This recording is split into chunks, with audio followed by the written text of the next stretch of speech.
അനിശ്ചിതത്വങ്ങൾക്ക് വിരാമം.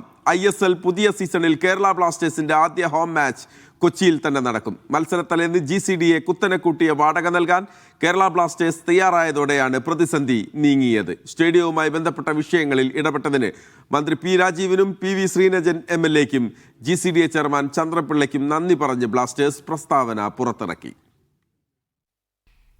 GCDAയുടെ കച്ചവട താൽപര്യത്തിൽ ഒടുവിൽ ബ്ലാസ്റ്റേഴ്സ് മുട്ടുകുത്തി വീണു.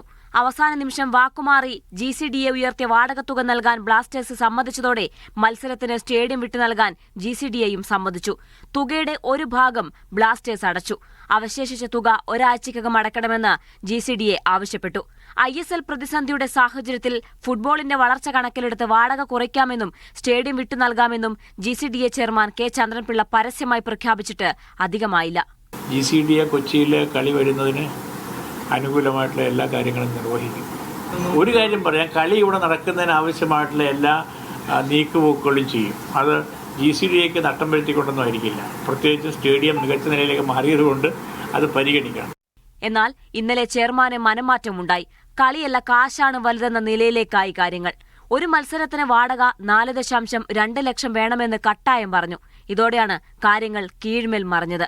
GCDAയുടെ തീരുമാനത്തിന് പിന്നിൽ കേരള ഫുട്ബോൾ അസോസിയേഷന്റെ സമ്മർദ്ദമുണ്ടെന്നും സൂചനയുണ്ട്. പണമില്ലെങ്കിൽ കളിയും വേണ്ട എന്ന നിലയിലേക്കായി പോക്ക്. കാശിന്റെ കാര്യത്തിൽ തീർപ്പാകാതെ വന്നതോടെ ഇന്ന് വാർത്താ സമ്മേളനം നടത്താനെത്തിയ ബ്ലാസ്റ്റേഴ്സ് പരിശീലകനെയും കളിക്കാരെയും GCDA പ്രതിനിധികൾ ഇറക്കിവിട്ടു. വൈകിട്ട് സ്റ്റേഡിയത്തിൽ തയ്യാറെടുപ്പ് പ്രവർത്തികൾക്കെത്തിയ ബ്ലാസ്റ്റേഴ്സ് പ്രതിനിധികളെ ഇറക്കിവിട്ടതിനൊപ്പം ബ്ലാസ്റ്റേഴ്സിന്റെ ഓഫീസ് GCDA പൂട്ടുകയും ചെയ്തു. മറ്റു മാർഗങ്ങളില്ലാതെ വന്നതോടെ ബ്ലാസ്റ്റേഴ്സ് ഒടുവിൽ കീഴടങ്ങുകയായിരുന്നു. എന്നാൽ ഡിപ്പോസിറ്റ് റീഫിൽ ചെയ്യുന്ന കാര്യത്തിൽ ബ്ലാസ്റ്റേഴ്സ് സമ്മതം അറിയിച്ചിട്ടില്ല. 1 കോടി രൂപയാണ് ബ്ലാസ്റ്റേഴ്സ് ഡിപ്പോസിറ്റായി അടച്ചിട്ടുള്ളത്. സ്റ്റേഡിയത്തിൽ നാശനഷ്ടമുണ്ടാക്കി എന്ന് പറഞ്ഞാണ് ഇതിൽ 28 ലക്ഷം രൂപ GCDA ഈടാക്കിയത്. എന്നാൽ സ്റ്റേഡിയത്തിൽ നടന്ന നൃത്ത പരിപാടിയിലാണ് നാശനഷ്ടമുണ്ടായതെന്നും തങ്ങളിത് വഹിക്കില്ല എന്നുമാണ് ബ്ലാസ്റ്റേഴ്സ് നിലപാട്. ബ്ലാസ്റ്റേഴ്സിന്റെ ഉടമസ്ഥരും CEOയും കൊച്ചിയിലെത്തിയിട്ടുമുണ്ട്. ഡിപ്പോസിറ്റ് റീഫിൽ ചെയ്യുന്നതുമായി ബന്ധപ്പെട്ട് ബ്ലാസ്റ്റേഴ്സ് അധികൃതർ നാളെ GCDAയുമായി വീണ്ടും ചർച്ച നടത്തും.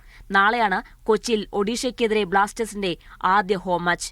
മീഡിയ 1 കൊച്ചി.